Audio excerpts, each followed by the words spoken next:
Estamos viviendo en un tiempo incierto, pero Dios ha dado luz al mundo en su profecía. Prepárate para escuchar el programa Historias Proféticas del Mundo con Álvaro de la Cruz. Saludos. Invitamos a los que escuchen este programa y quieran ponerse en contacto con nosotros, dirigirse al WhatsApp más 57 321 296 59 56. Más 57 321 296 59 56.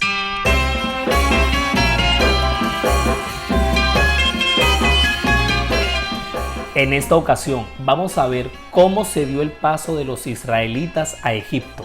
Este es el episodio 3.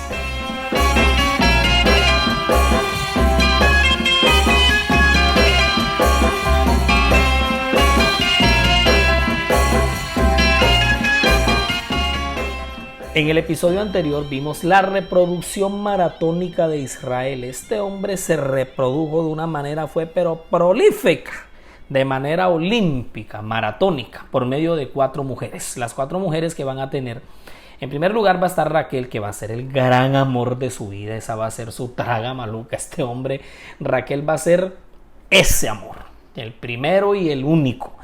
Va a estar Lea, y también las criadas Bilha y Silpa. Estas van a ser las 4 mujeres con las cuales Israel se va a reproducir y va a tener a los 12 hijos, a sus 12 hijos, a los 12 hijos de Israel, que fueron Rubén, que es el primogénito.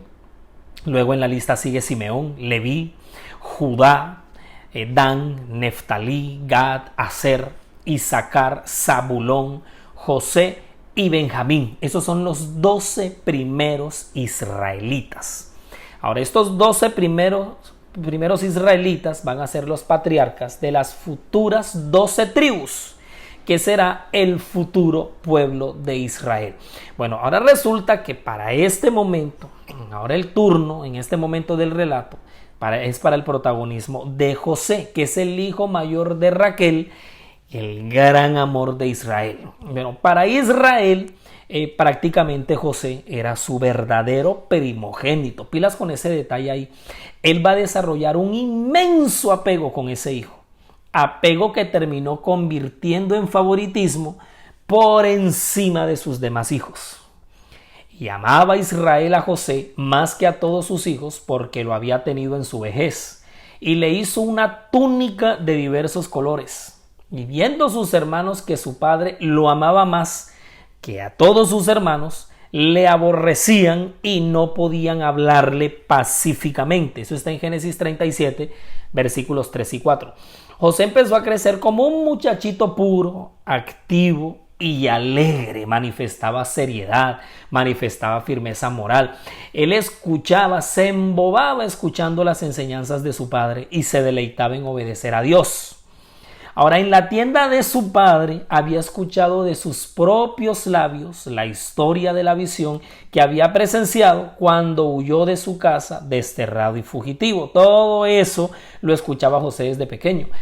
Se le había hablado de las promesas que el Señor le hizo a Israel y de cómo se habían cumplido. Y tan pronto como su mamá falleció, Raquel, sus afectos se aferraron más estrechamente a su papá y el corazón de Israel estaba ligado a este hijo de su vejez. ¿Está prestando tu atención? Pero al demostrar su predilección por José, se empezaron a levantar en contra de él los celos de los demás muchachos. No, y no crean, José también se empezó a afectar por ese favoritismo de su papá. Por dentro se comenzó a sentir como el más importante. Por muy fuerte y tierno que hubiera sido el cariño de su padre, le había hecho daño a José le había hecho daño por su parcialidad y complacencia. Los efectos de esa preferencia de Israel se manifestaban también en su propio carácter. José se volvió astutamente manipulador, tiraba la piedra y escondía la mano, medio lamboncito con Israel, consentido y mimado. Echaba al agua a sus hermanos con el papá cuando se portaban mal al tiempo que los sermoneaba. Y la vaina se sale de control cuando a Jacob se le ocurre, a Israel, ¿no? A esa altura del partido. cuando a Israel se le ocurre obsequiarle a José una costosa túnica de colores como la que usaban las personas de distinción. Y la sangre le va a hervir a sus hermanos. La bilis se les va a salir por ojos, nariz y boca cuando José les relate 2 sueños que tuvo. Uno lo vimos al cierre del episodio 2. El segundo se los cuenta diciendo así: he aquí que he soñado otro sueño. He aquí que el sol y la luna y 11 estrellas se inclinaban a mí. Y lo contó a su padre y a sus hermanos y a su padre, y su padre le reprendió y le dijo: ¿qué sueño es este que soñaste? ¿Acaso vendremos yo y tu madre y tus hermanos a postrarnos en tierra ante ti? Y sus hermanos le tenían envidia, mas su padre meditaba en esto. Eso se encuentra registrado en Génesis 37, versículos 9 al 11.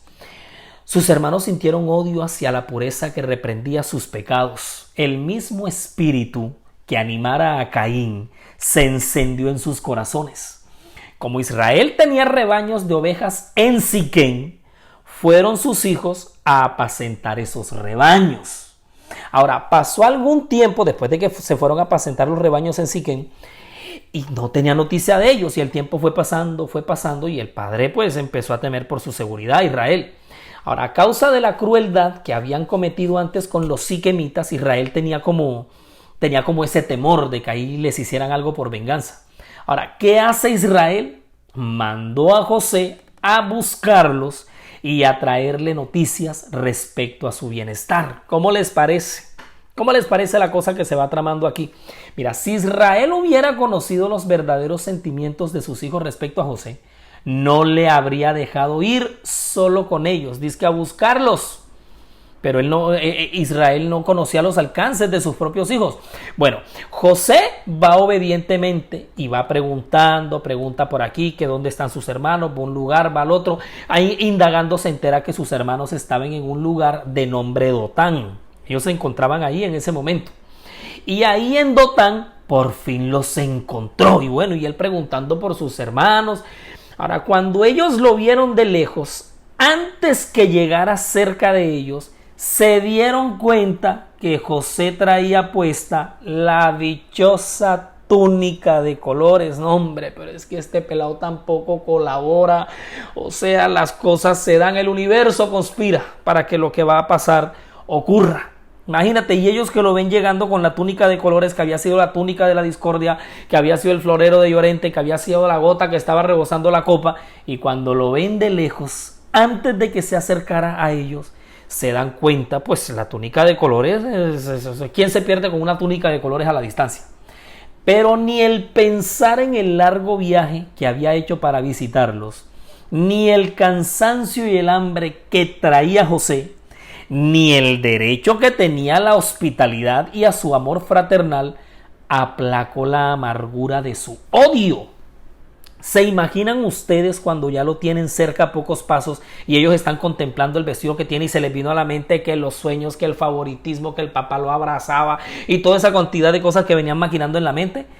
Al ver su vestido, señal del cariño preferencial de su padre, los puso energúmenos, o sea, la sangre les volvió a hervir, la bilis estaba que se les estallaba y empezaron a murmurar entre dientes diciéndole el uno al otro: ¡ay, qué pereza!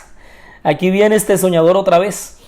En ese momento fueron dominados por la envidia y la venganza que habían fomentado secretamente durante tanto tiempo, conspiraron contra él para matarlo.